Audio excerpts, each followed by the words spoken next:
The Genesis G90, new flagship of a new brand, makes me think of Shakespeare. Specifically, the tragedy of Troilus and Cressida, one of the bard's more obscure and difficult works.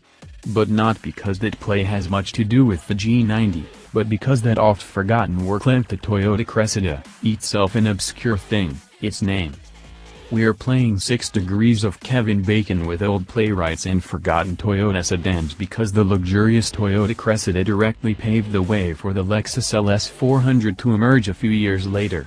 Since Lexus was the most phenomenal success to emerge from the late 1980s Japanese luxury brand movement, what better template for success? Genesis's Cressida was the Hyundai Equus. Both were uniquely badged, both sat slightly apart from the much less luxurious lineup. Both were not quite translated to American tastes, attempting to pass off indigenous flavors as export bonuses. The Cressida was pinched and cramped within, and frosted with gimmicky electronics. The Equus was tailor-made to a Korean business person's tastes. Both tested the waters and proved to product planners that there was room for a luxury brand. Lose the battle, win the war. Don't tell that to Troilus, though. Genesis won't quit with the G90. They're planning 6 vehicles by 2020, and the G80, the old Hyundai Genesis sedan, is going on sale in September. A smaller G70 sedan will follow up later on.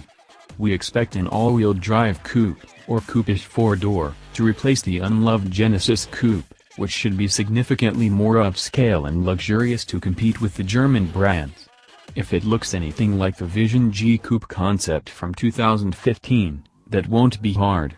Erwin Raphael, brand manager in the US for Genesis, tells us that a small SUV built on the G70 platform and a mid-sized one built on the G80 platform will follow, and in this SUV-crazy market, can't come soon enough. The slide below, provided by Genesis, shows the way forward. Genesis will craft its luxury brand not only with product, but also with a few customer service pillars that are worth a mention. Genesis expects most of their cars will be leased, and so they include a bunch of perks crafted to a typical lease period, like free service. On top of that, all Genesis dealers will offer a valet-style service to pick up your car for maintenance while dropping off a loaner. Other brands and dealerships do this piecemeal, but it will be a brand-wide pillar for Genesis.